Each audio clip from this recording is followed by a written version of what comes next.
Good morning, students. In science, let's start lesson 10.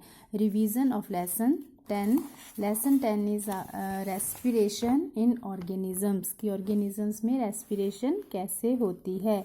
तो आप लोगों को पता है the process of breakdown of food and release of energy is called respiration. Respiration क्या होती है कि जब हम खाना खा लेते हैं हमारे शरीर में वो डाइजेस्ट होता है, उसके बाद उसका ब्रेक डाउन होता है for the formation of energy, और वही एनर्जी हम काम के लिए यूज़ करते हैं. तो you have to read this lesson properly.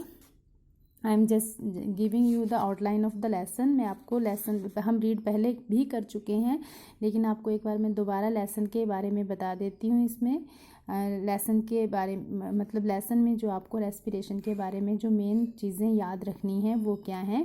First तो है कि respiration is essential for survival of living organism. It release energy from the food.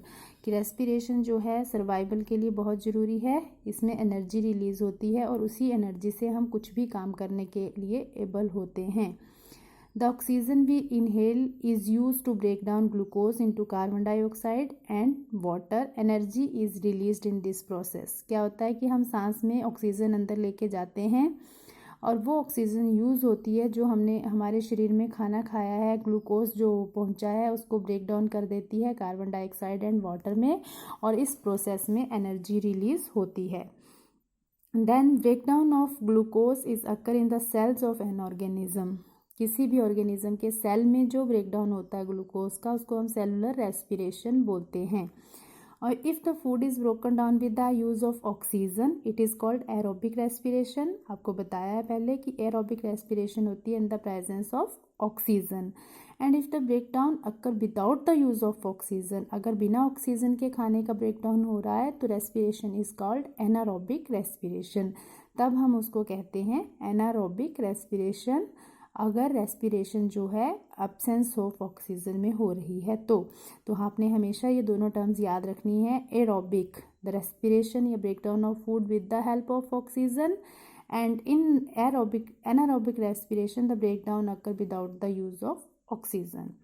Then during heavy exercise when the supply of oxygen to our muscle cells is insufficient, food breakdown is by anaerobic respiration. अब क्या होता है कि जब हम heavy exercise करते हैं, बहुत ज़ोर का काम करते हैं, तो ऑक्सीजन की कमी हो जाती है और हमारी जो मसल सेल्स हैं उनमें ऑक्सीजन नहीं पहुंच पाती है, तो फूड जो है ब्रेक डाउन करना शुरू कर देता है. एनारोबिक रेस्पिरेशन मतलब बिना ऑक्सीजन के ही खाना जो है ब्रेक डाउन होना शुरू कर देता है. फिर है breathing is a part of process of respiration during which an organism takes in the oxygen rich air and gives out air rich in carbon dioxide. मतलब ऑक्सीजन का शरीर के अंदर ले जाना और कार्बन डाइऑक्साइड को छोड़ना, इसको हम कहते हैं breathing. Respiratory organs for exchange of gases very in different organism. Different organism में डिफरेंट जो ऑर्गन्स होते हैं ब्रीदिंग के लिए यूज़ होते हैं, जैसे स्पाइकल हैं, टेंटिकल्स हैं, नेज़ल कैविटी है, नोज़ है, जो ये हमारे रेस्पिरेटरी ऑर्गन्स हैं. गिल्स हैं, लंग्स हैं. फिर है during inhalation our lungs expand and then come back to the original state as the air move out during exhalation. अब जब इनहेलेशन क्या होता है तो लंग्स एक्सपेंड हो जाते हैं, और जब जब इनहेलेशन होता है तो लंग्स जो है हमारे एक्सपेंड हो जाते हैं, और जब इनहेलेशन होता है एक्सहेलेशन होता है तो वो अपनी बैक पोजीशन पे आ जाते हैं. मैकेनिज्म ऑफ ब्रीदिंग है, देखो जैसे ये बताया, जैसे ही एयर एंटर करती है रिब्स मूव आउटवर्ड करती हैं, डायफ्राम मूव करता है डाउनवर्ड. इनहेलेशन में जब एयर अंदर जाएगी रिब्स मूव आउटवर्ड और डायफ्राम मूव्स डाउनवर्ड, और जब एक्सहेलेशन होती है एयर बाहर निकलती है तो रिब मूव्स करती हैं बैक, मतलब नीचे की ओर आ जाती हैं. डायफ्राम भी अपनी जगह पे वापस चला जाता है ड्यूरिंग द एक्सहेलेशन. फिर नेक्स्ट है in animals like cow, buffalo, dog and cat the respiratory organs and the process of breathing are similar that of in humans. In earthworm the exchange of gases occurs through the moist skin. In fishes it takes place through gills and insects through the trachea.